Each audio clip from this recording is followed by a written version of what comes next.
상처와 트라우마를 극복할 수 있을까라는 제목으로 하나님 말씀 증거하도록 하겠습니다.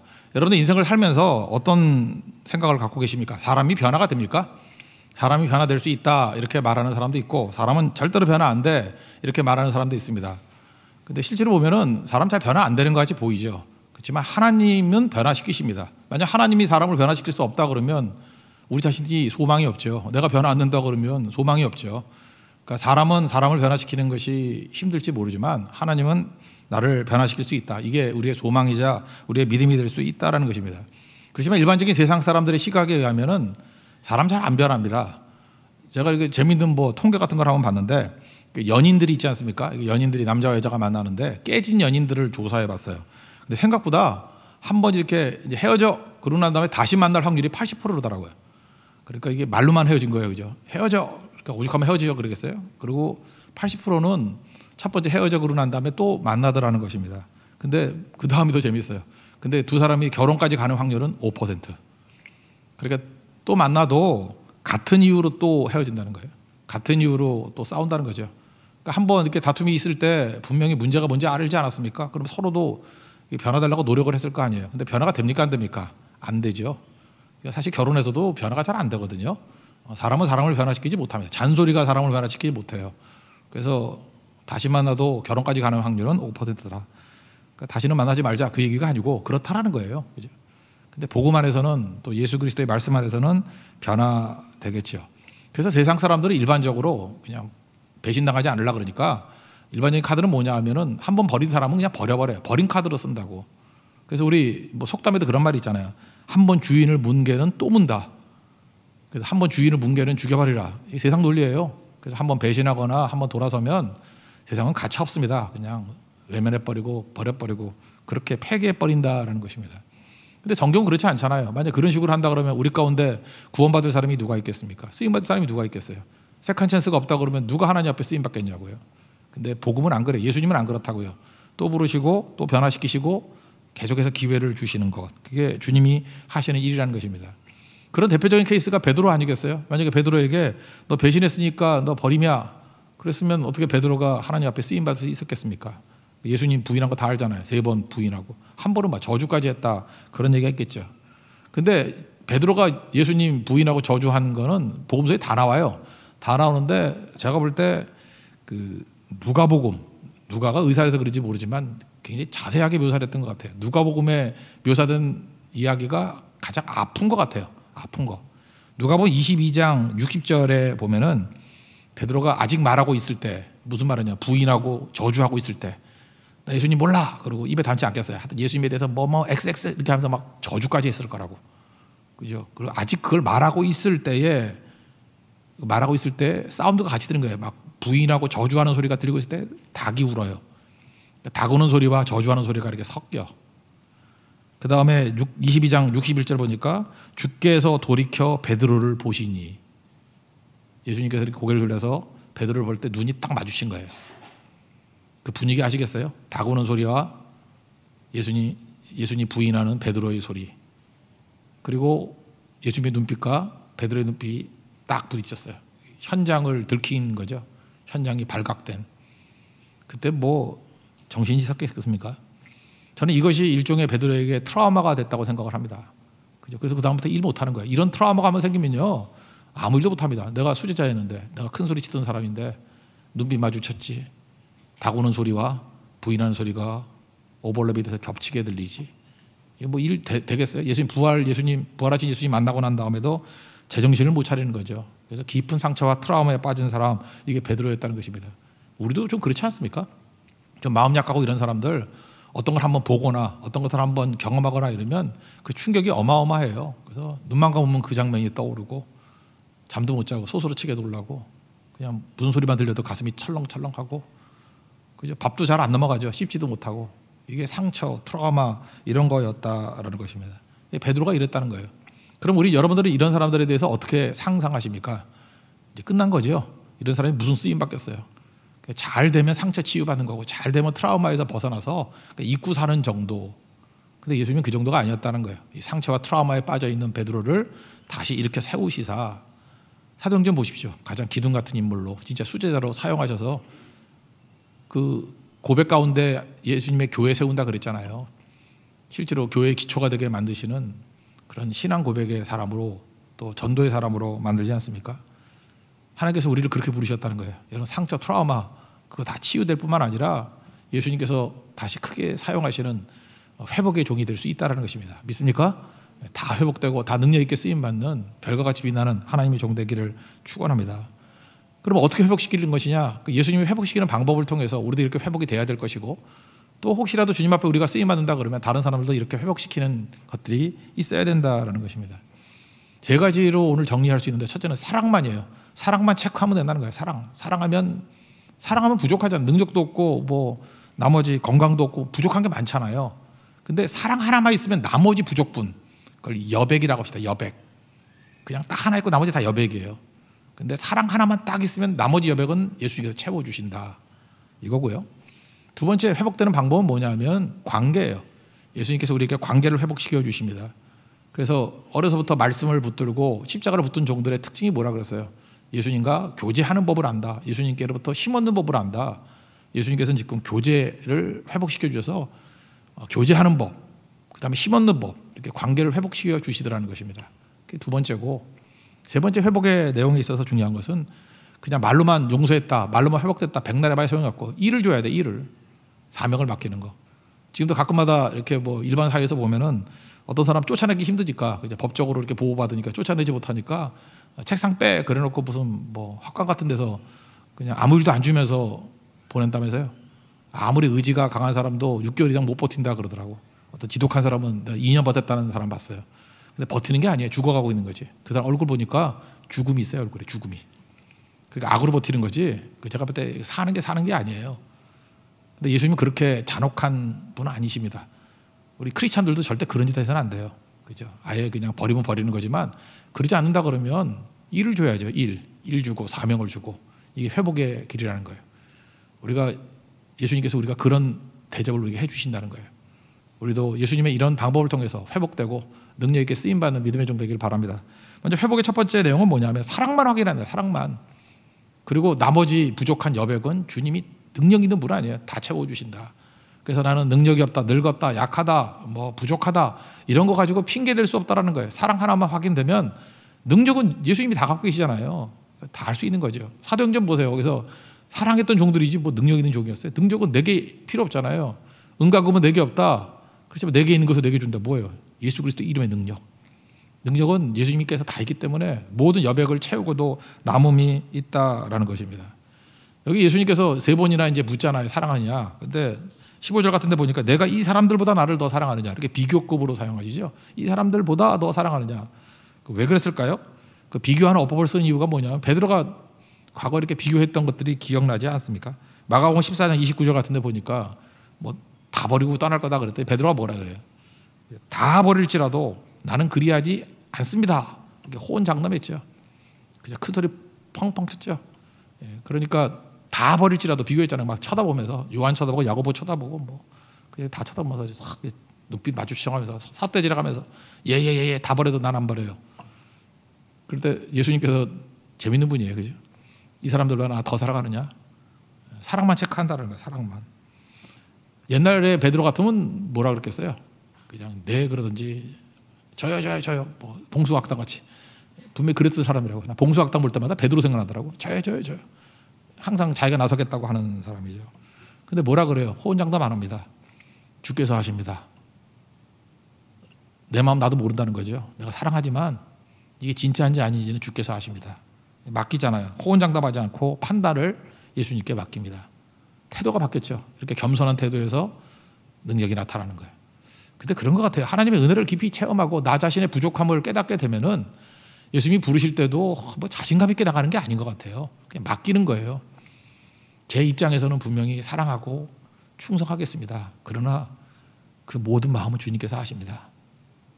마지막 판단을 내가 호언장담으로 끝내는 게 아니라, 내가 막 큰 소리 치는 것으로 보증받는 게 아니라, 내 보증은 예수님밖에 없습니다. 마음을 보시는 주님, 중심을 보시는 예수님께서 아십니다. 속일 수 없다는 거죠. 그래서 큰 소리로 뭐 반복하는 중언부언으로 자기 자신을 증명하려고 그러지 않고 주님이 아십니다. 그걸 맡기는 거예요. 주님이 아십니다. 그게 베드로의 태도였다는 것입니다. 그러니까 능력 있게 쓰임 받는 거죠. 그래서 어떤 사람이 변화됐는지 안 됐는지는 우리 제3자가 잘 모르잖아요. 근데 어떻게 알 수 있냐면 언어가 겸손해져요. 언어가 겸손해져요. 그래서 그 말투를 보면 이 사람이 성령의 지배를 받는 사람이구나 이걸 깨닫게 되고, 말이 날카로워요. 그러면 이거는 마귀로부터 지배받고 있구나 알 수 있는 거죠. 베드로 보세요. 이게 언어가 겸손한 언어가 대단한 것입니다. 그러니까 회복되고 있다라는 거죠. 예수님이 그러잖아요.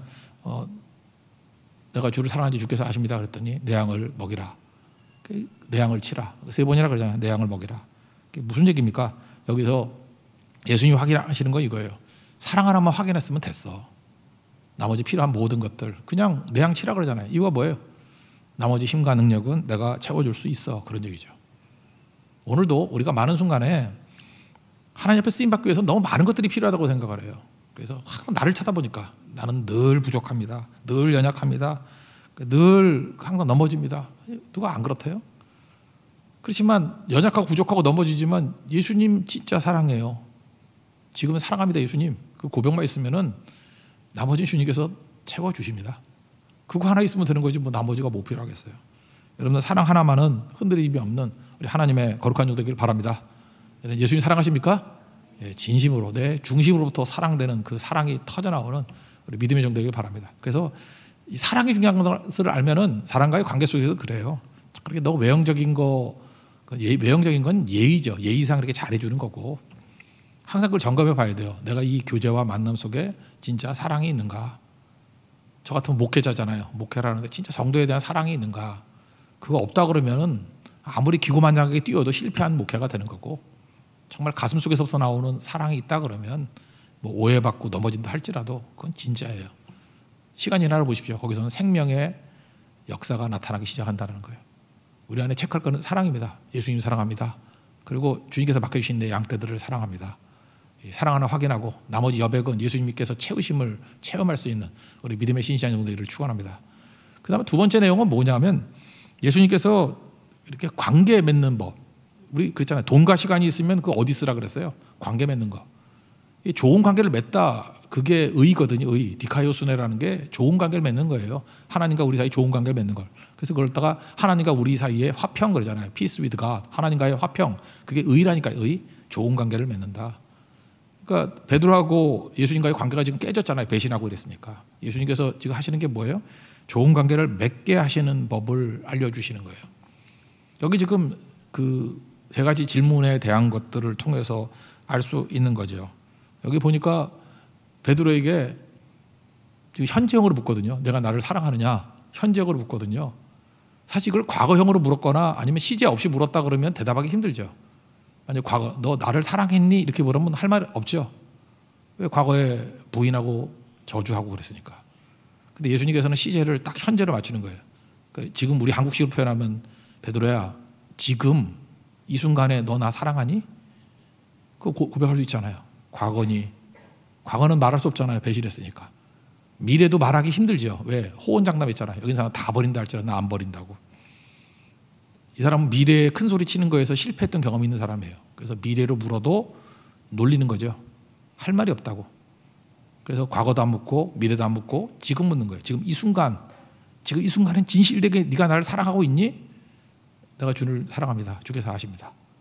이렇게 고백하는 거예요. 그러니까 예수님은 참 관계를 맺는 게 그 사람으로 하여금 이렇게 예스가 나올 수 있도록 할 말을 할 수 있도록 만들어주시는 분이라는 거예요.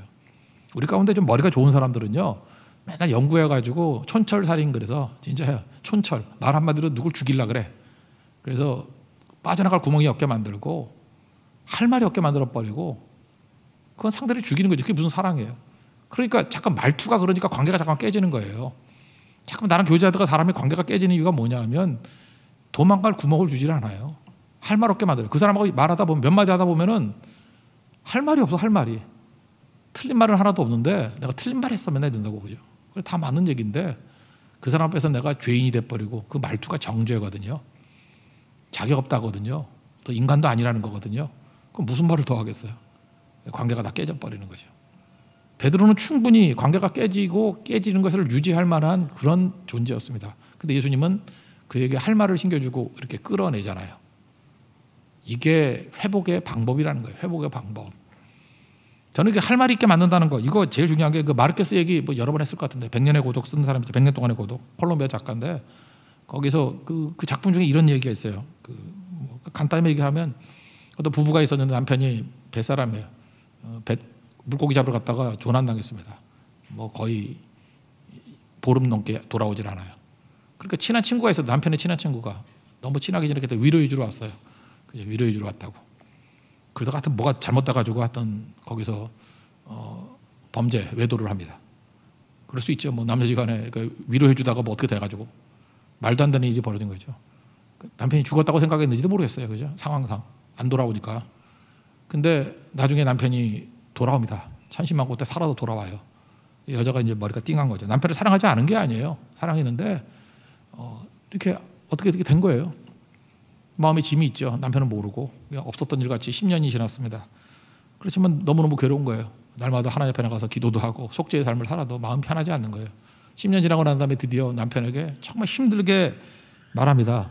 내가 10년 전에 당신이 조난당했을 때 이러이러한 일이 있었다고, 죽을 죄 졌다고, 용서해달라고. 그럼 남편도 이제 괴로워하면서 좀 뭐 힘들어하고 그래야 되는 거 아니에요? 적도 괜찮아, 상관없어, 용서해달라고, 용서할게. 그러고 방으로 들어가 버립니다. 이제는 아내가 충격받은 거죠. 멍해져가지고. 이게 아니죠. 그때 아내가 방에 들어가면서 문을 박차고 들어가면서 소리 지른 거예요. 당신은 나를 용서한 것도 아니고 나를 사랑한 것도 아니고 다만 관심이 없을 뿐이라고, 상관없을 뿐이라고. 그러면서 그 여자가 이 아내가 했던 얘기가 저는 명언이라고 생각해요. 할 말이 없게 만드는 것은 사랑이 아니야.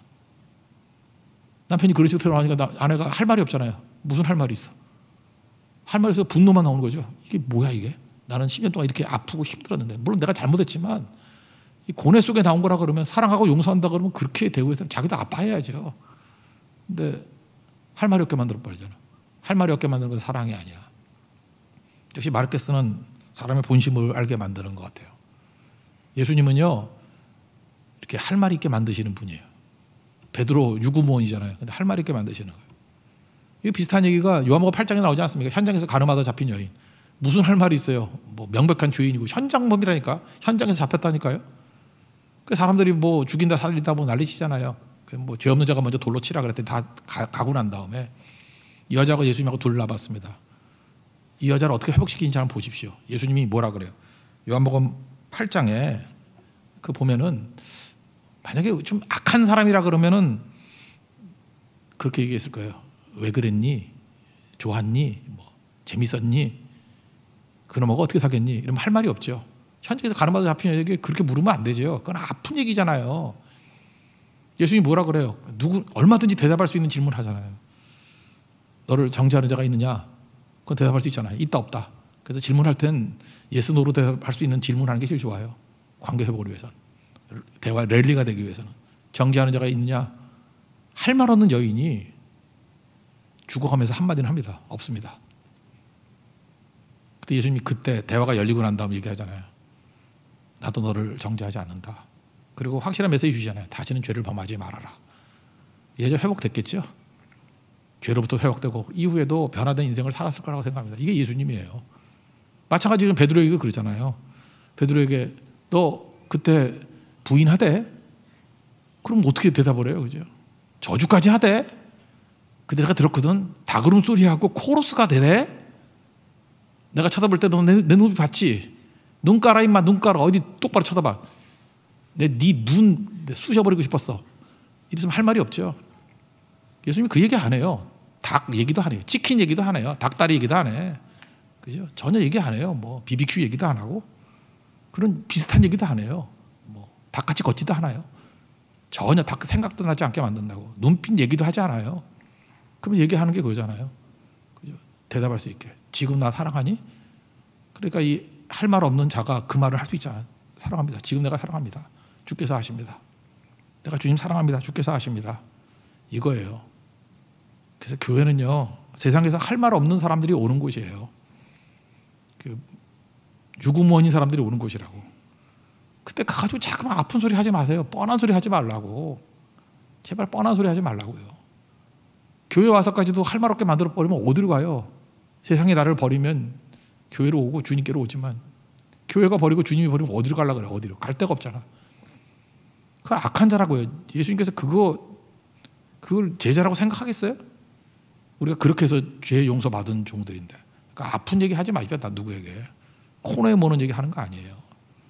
대화 랠리 통해서 관계를 회복시켜 주잖아요. 그래서 베드로가 회복이 됩니다. 관계가 회복이 되니까 교제하는 법이 되냐. 교제를 나누니까 이제 시간 문제죠. 교제가 계속 이루어지면 회복되겠죠. 일어서겠죠. 그거예요. 예수님 이것도 있잖아요. 뭐 겟세마네 동산에서 자고 있을 때 지금이 잘 때냐 이놈아 그러지 않고 뭐라 그래요. 마음은 원이라도 육신이 약해서. 그 얼마나 고마운 얘기예요. 할 말 있게 만들잖아요. 뭐 말은 안 했지만 맞아요. 내가 육신이 약해요. 그럼 할 말이 있잖아. 마음은 인정해 주잖아요. 마음은 할 마음이 있었는데 육신이 약해서 저렇다고. 안희수 여사가 뭐라 그랬어요? 그럴 수도 있지. 그게 예수님 마음이에요. 그래야 회복이 된다고. 이상하게도 보면은 여러분 주변에는 개쓰레기들만 있죠. 내 주변은 다 쓰러지는 사람들, 넘어지는 사람들, 문제 있는 사람들. 여러분 스스로가 어떤 사람인지 알아요? 바리새인이기 때문에 그래요. 정죄하는 사람, 비꼬는 사람, 공격하는 사람, 말을 아프게 하는 사람. 그래서 이제 피 흘리고 쓰러져 있는 거라고. 그 사람이 나쁜 사람에서 쓰러지는 게 아니라 내가 그렇게 만든 거야. 내가 관계를 회복할 수 있는 말을 하고 교류할 수 있는 말을 했다 그러면, 힘을 줄 수 있는 말을 했다 그러면 그 사람들이 그래 쓰러져 있지 않아요. 적어도 비틀거리지만 일어서려고 하는 모습이 있던지, 아니면은 하나님 앞에 기도의 문이라도 열린 상태로 있게 된다고요. 그게 하나님의 백성들이 해야 될 일이라는 것입니다. 여러분들 관계의 기초를 이루는 예수님 같이 우리도 할 말이 있게 만들 수 있는 우리 믿음의 종 되기를 바랍니다. 그 다음 세 번째로 회복의 내용이 뭐였냐면 이런 거죠. 사명 준 거죠. 사명. 내 양을 먹이라, 내 양을 치라, 내 양을 먹이라.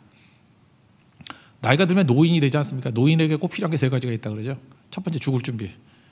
노인 죽을 준비가 안 된 사람들 오면 이게 좀 문제가 있죠. 언제 죽을지 알아 사람이. 근데 노인인데 죽을 준비가 안 돼 있고 밤낮 뭐 주식 어디 오르냐 그러고 메타버스를 타야 되냐 말아야 되냐 그러고. 내가 그랬지. 그 장례식 열차나 버스나 타야 된다고. 지금 잠깐만 딱 이상한 얘기하지 말고. 지금 더 준비할 게 그건데 죽음 준비해야 되죠. 또 하나가 뭐예요? 또 친구가 중요해요. 친구. 나이 들면 진짜 외롭거든요. 고독사 한다고. 왜냐하면 자꾸 외로워지는 이유가 뭔지 알아요? 친구들이 자꾸 죽기 때문에 그래. 시간이 가면 갈수록 주변이 없어져. 다 죽어간다고. 새로운 사람 사귀는 게 쉬운지 알아요? 젊은 사람이 나이 든 사람하고 왜 사귀려고 그러겠어? 도망치지. 안 그래요? 근데 자기보다 어린 사람하고 친구가 될 수 있다는 건 능력이에요. 그건. 그러면 그 사람은 준비를 잘한 거고. 근데 제일 중요한 준비는 일이죠. 할 일.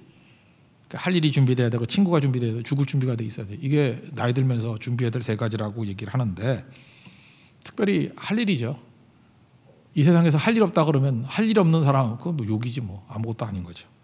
아까도 얘기했잖아요. 어떤 회사에서 쫓아내려고 그러면 아무 일도 주지 않냐고 그 학과 같은 데서 그냥 앉아 있다가 가라고. 그럼 6개월 못 버틴다니까요. 다 쓰러져 버리지. 예수님은 잔혹한 분 아니에요. 용서했어. 그리고 아무 일도 안 맡긴다. 그게 용서예요? 베드로가 수제자였는데 너 용서했어? 사랑한다고? 믿어줘. 그리고 아무것도 안 맡겨. 그리고 뭐 일 시킬 때문에 빌립만 시키고. 그죠? 빌립, 네 손 좀 빌려야겠어? 빌립, 일로 와. 그럼 그 뭐가 되겠어요? 그죠? 안드레, 네가 안으로 들어와. 너 안 들으니까 안으로 와. 너만 시킬게. 그러면 일이 안 되잖아요. 근데 베드로에게 맡기잖아요. 내 양 먹이라, 내 양 치라. 여러분, 우리의 회복은요, 일을 통해서 회복되는 거예요. 슬럼프에 막 빠지고 어려움이 있을 때 일 맡겨야 돼요. 일 맡기고 회복이 돼요. 여러분 슬럼프 빠졌을 때 성교하면 또 회복이 돼요. 일하는 거거든요. 일 맡기는 거. 여러분 그거 많이 알죠? 이렇게 성숙한 사람들은. 어떤 사람이 너무 슬럼프에 빠지고 힘들 때는 그 사람이 어떤 일을 해가지고 회복되게 만들 수 있는 그런 일을 맡겨줘. 너무 힘들지도 않지만 너무 무가치한 일도 아닌 가치 있는 일들. 그러면서 사람이 살아나기 시작하더라는 것입니다. 그게 예수님이 하셨던 일이에요. 우리는 그러죠. 참 잔혹해요. 용서한다. 근데 넌 아무 일도 하지 마. 그죠? 넌 10년 동안 처박혀 있어. 아무 일도 하지 마. 속죄의 시간을 가져. 이런다고. 아니라고요. 일하면서 회복되는 거예요. 일하면서. 여러분들 넘어져 깨져 있지 말고 더 열심히 주의 일에 힘쓰는 하나님 종 되길 바랍니다. 그게 회복이에요. 회복.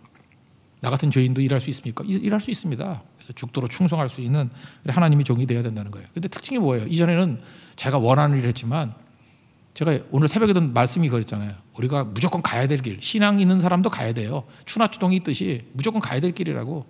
고난, 죽음, 부활, 누구나 가는 길이에요.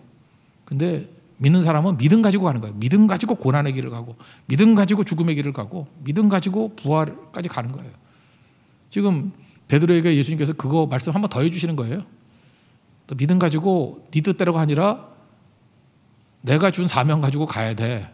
그러니까 내가 너한테 주는 거야. 그리고 또 말씀하시죠. 믿음이 뭐냐면 듣고 따르는 거라고. 나를 따르라. 두 번이나 얘기해. 나를 따르라.